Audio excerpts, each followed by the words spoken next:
Hello, and today my presentation is on Joachim Bodamer and his identification of the disorder called prosopagnosia. So Bodamer was a German neurologist who in 1944 gave a description of his patient that would later help him to establish a definition for prosopagnosia, also known as face blindness. This word came from the Greek words for face and ignorance. So Bodamer's patient that he wrote on was a 24-year-old man that suffered a bullet wound to the head.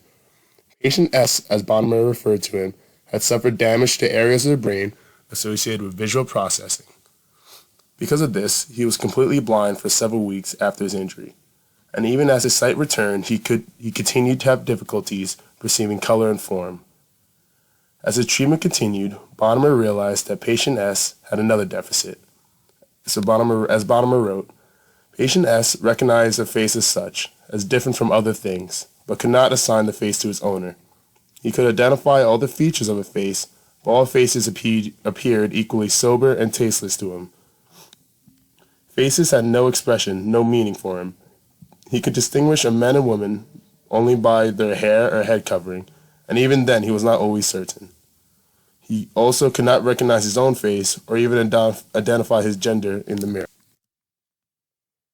So, face blindness is characterized by the inability to recognize a familiar face despite relatively unimpaired perception for other objects.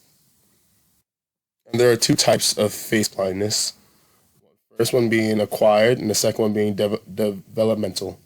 So acquired face blindness results from occipitotemporal lobe damage and is most often found in adults. In developmental face blindness, individual never adequately develops the ability to recognize faces. So this would be the disorder that began its onset at a very young age. So both disorders stem from damage to the fusiform gyrus and surrounding occipital areas, where most of vision and facial recognition is housed. And to diagnose this test, there are many different ways to do it, but the two most commonly used tests are the FACES test and the Cambridge Face Memory Test. The FACES test consists of showing patients famous faces and having them try to identify them. This test was commonly used, but is difficult to standardize because of the relativity of the famous faces. The CFMT, on the other hand, showed better results and was used more often. For this test, patients were asked to remember a face and then prompted to choose said face from a trio of distracting faces. Even though diagnosis is fairly easy, treatment is another story. There is no cure or treatment for face blindness.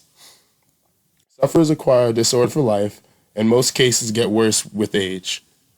Even though the disorder affects only 2.5% of the population and makes lives increasingly difficult for the people afflicted, some of these people have led very full lives, such as Jane Goodall, the English anthropologist, Oliver Sacks, an esteemed British neurologist, and most likely Brad Pitt.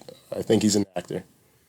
Even though the disorder is uncurable, research has been done to try to better understand the connections of the brain in this area, and ways to remedy the disorder surgically are being studied. Thank you.